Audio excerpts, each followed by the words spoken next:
Assalamualaikum warahmatullahi wabarakatuh. Waalaikumsalam warahmatullahi wabarakatuh.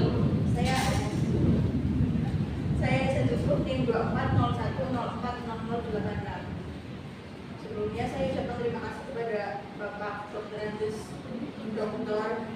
Eko Suroso, MBG, selaku pengampu mata kuliah penilaian proses dan hasil belajar bahasa Indonesia. Tak lupa teman-teman yang sudah menyempatkan waktunya sehingga bisa mengikuti perkuliahan pada siang ini.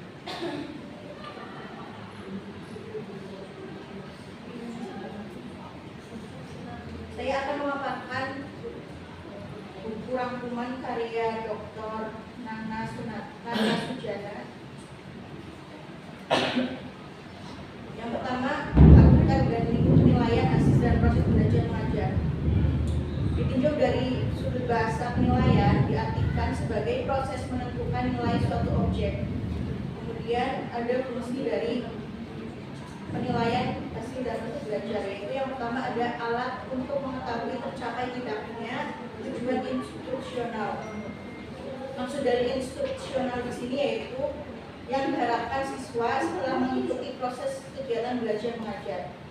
Lalu kemudian ada umpan balik bagi perbaikan proses belajar mengajar. Jadi dengan adanya umpan balik, maka guru akan mengetahui bagaimana perkembangan siswa dalam kegiatan belajar mengajar. Lalu yang ketiga ada dasar dalam menyusun laporan kemajuan belajar siswa kepada orang tuanya. Dengan adanya penyusunan laporan, maka orang tua akan mengetahui bagaimana perkembangan siswa di sekolah. Kemudian ada tujuan penilaian. Yang pertama, mendeskripsikan pencapaian belajar siswa sehingga mengetahui kelebihan dan kekurangan. Lalu yang kedua, mengetahui keberhasilan proses pendidikan dan pengajaran di sekolah. Yang ketiga, menentukan tindak lanjut dari hasil penilaian.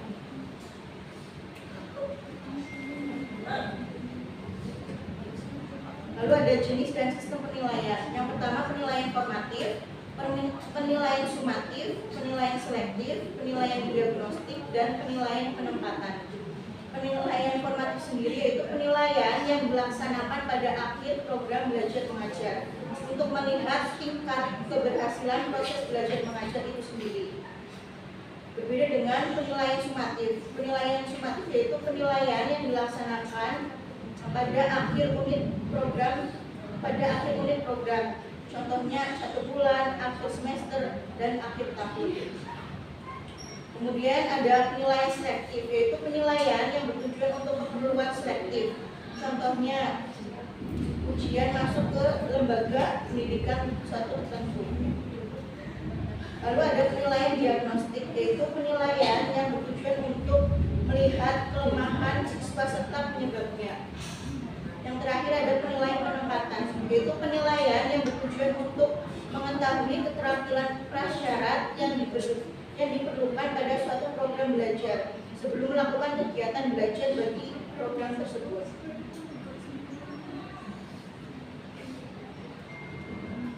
Lalu ada prinsip dan prosedur penilaian. Yang pertama, menilai hasil belajar setidaknya dirancang sedemikian rupa sehingga jelas abilitas yang harus dinilai, materi penilaian, alat penilaian, dan interpretasi hasil penilaian.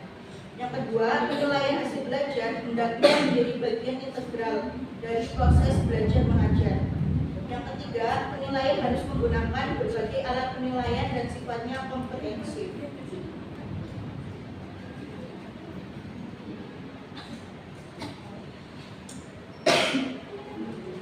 Kualitas alat penilaian ada dua. Yang pertama validitas dan yang kedua reliabilitas.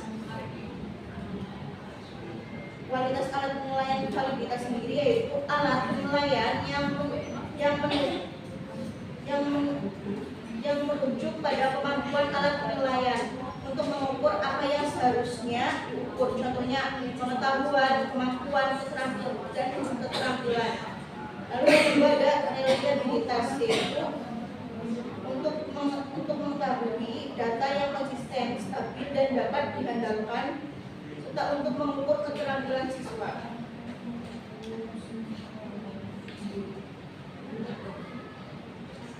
hasil belajar sebagai objek penilaian. Yang pertama ada ranah kognitif, ranah afektif, dan ranah psikomotoris. Ranah kognitif sendiri yaitu kemampuan berpikir, memahami, dan mengaplikasikan pengetahuan. Ranah afektif yaitu kemampuan untuk mengembangkan sikap, perasaan, dan nilai. Yang ketiga, ranah psikomotorik yaitu kemampuan mengembangkan keterampilan fisik dan motorik.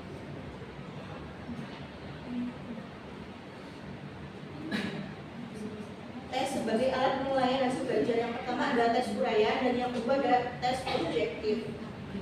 Tes uraian sendiri yaitu tes yang meminta siswa menjawab pertanyaan dengan jawaban yang panjang dan mendalam. Contohnya menjelaskan dan menganalisis. Lalu yang kedua ada tes objektif, yaitu tes yang memiliki jawaban yang pasti dan dapat dinilai secara objektif. Contohnya pilihan ganda serta soal benar dan salah.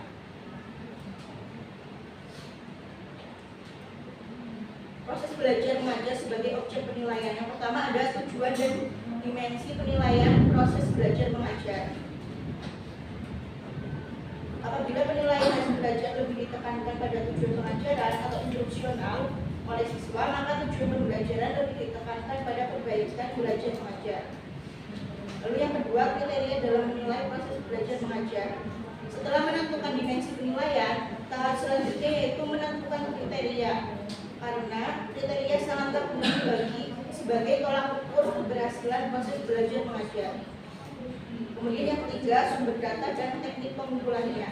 Sumber data yang diperlukan yaitu tenaga pendidikan, terutama guru, wali kelas, dan pembimbing serta kepala sekolah. Lalu yang kedua, siswa itu sendiri, dan yang ketiga, orang tua siswa. Untuk teknik pengumpulannya yaitu kuesioner, observasi, studi kasus, skala, dan sosiometri.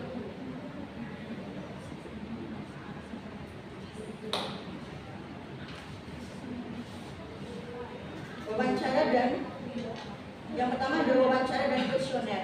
Wawancara sendiri mempunyai kelebihan, bisa kontak langsung dengan siswa sehingga dapat mengungkapkan jawaban secara lebih bebas dan mendalam. Kemudian terkait kuesioner mempunyai sifat yang praktis, hemat waktu dan biaya. Kemudian yang kedua ada skala. Skala sendiri yaitu alat untuk mengukur nilai, sikap, minat, dan perhatian. Yang ketiga ada observasi, yaitu alat untuk mengukur tingkah laku ataupun proses terjadinya suatu kegiatan yang dapat diamati dengan baik dari situasi sebenarnya maupun situasi buatan. Yang keempat ada studi kasus. Studi kasus ini yaitu untuk mempelajari secara intensif seorang individu yang mengalami kasus tertentu. Contohnya anak yang nakal, kemudian dan lain sebagainya. Lalu yang kelima ada sosiometri, yaitu untuk mengukur hubungan sosial antara individu dan kelompok.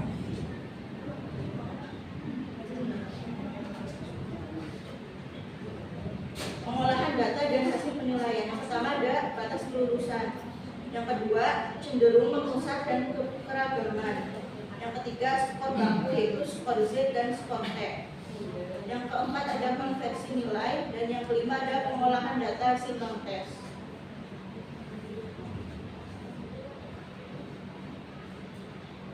Analisis butir soal. Yang pertama ada analisis tingkat kesulitan. Yang kedua analisis daya pembeda, yang ketiga analisis validitas, dan yang keempat analisis reliabilitas.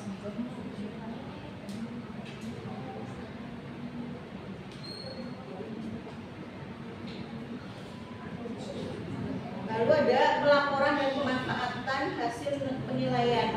Yang pertama pelaporan data hasil penilaian dan yang kedua pemanfaatan data hasil penilaian.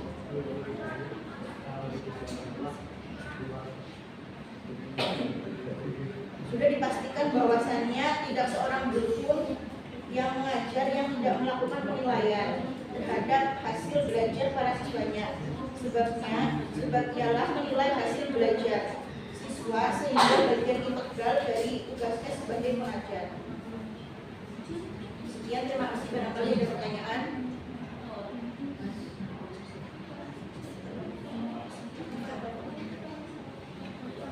silakan Eva dan Mbak Naftali.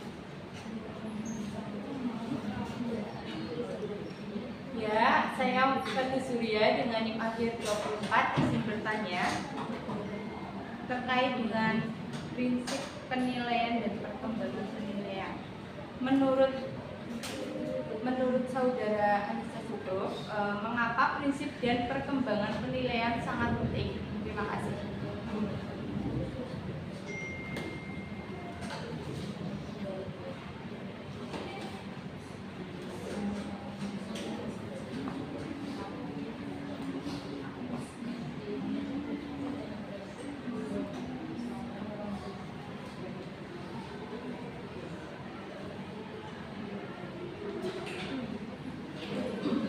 Baik, saya akan menjawab pertanyaan dari Mbak Iva terkait mengapa prinsip dan pengembangan penilaian sangatlah penting.